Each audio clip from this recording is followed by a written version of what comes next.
Berlangsung live malam hari, ini jadwal Timnas Indonesia U23 versus Brunei Darussalam di Piala AFF U23 2025. Simak berita selengkapnya berikut ini. Sebelumnya mohon subscribe channel ini dulu supaya nggak ketinggalan berita terupdate Timnas Indonesia. Perjalanan Timnas U23 Indonesia di Piala AFF U23 2025 akan segera dimulai. Lawan pertama mereka adalah Brunei Darussalam dan pertandingan perdana ini akan digelar malam hari di depan ribuan supporter Merah Putih yang memadati Stadion Kebanggaan, Stadion Utama Gelora Bung Karno, Jakarta.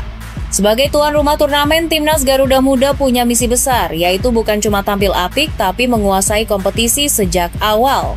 Di grup A, skuad asuhan Gerald Van den Bosch akan bertemu 3 lawan, yaitu Malaysia, Filipina, dan Brunei.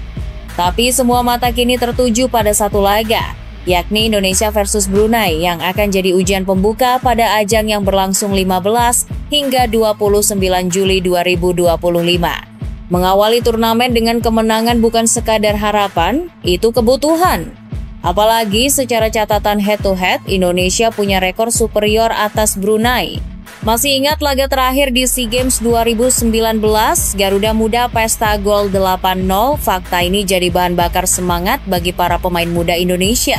Untuk menghadapi turnamen ini, pelatih asal Belanda Gerald Van den Bosch memanggil 30 pemain terbaik ke pemusatan latihan yang digelar sejak 20 Juni lalu di Jakarta. Sang pelatih paham betul, kemenangan bukan datang dari teknik semata. Fisik, mental, taktik, hingga chemistry di lapangan, semuanya harus matang. Apa maksud Anda tentang target? Ucap Van den Bosch saat ditanya soal ambisi di turnamen ini.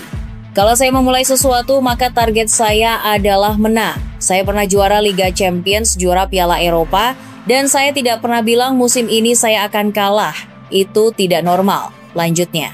Pelatih yang membawa PSV Eindhoven menjuarai Liga Champions 1988 ini menegaskan, filosofinya adalah bertanding untuk menang di setiap laga, termasuk saat melawan Brunei.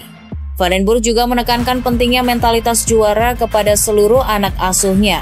Menurutnya, kemenangan tak hanya soal kemampuan fisik dan teknik, tapi tentang cara berpikir dan keberanian untuk bertarung sampai peluit panjang berbunyi. Semuanya harus ada. Bukan hanya fisik, bukan hanya teknik.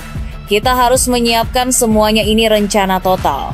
Kita harus menjadi tim yang sangat kuat, tegasnya. Setelah ASEAN Cup U23 2025 ini, Timnas U23 Indonesia tak bisa santai. Di depan mata sudah menanti kualifikasi Piala Asia U23 2025 yang akan digelar pada 19 September 2025 di Sidoarjo. Di sana Garuda Muda akan menghadapi raksasa Asia, Korea Selatan, serta Laos dan Makau. Hanya juara grup dan 4 runner-up terbaik yang bisa lolos ke putaran final. Misi berat menanti. Tak hanya itu, akhir tahun nanti SEA Games 2025 di Thailand juga jadi medan perang berikutnya. Targetnya jelas, pertahankan medali emas. Timnas U23 Indonesia jelas tak bisa berjuang sendiri. Dukungan dari supporter tanah air jadi senjata tambahan yang tak boleh diremehkan. Bermain di kandang di depan ribuan pasang mata yang bersorak adalah keistimewaan yang harus dimaksimalkan. Pertanyaannya, menurut kamu siapa pemain yang paling pantas tampil starter lawan Brunei nanti? Apakah Indonesia bisa membuka Piala AFF U23 2025 ini dengan kemenangan besar? Tulis opinimu di kolom komentar.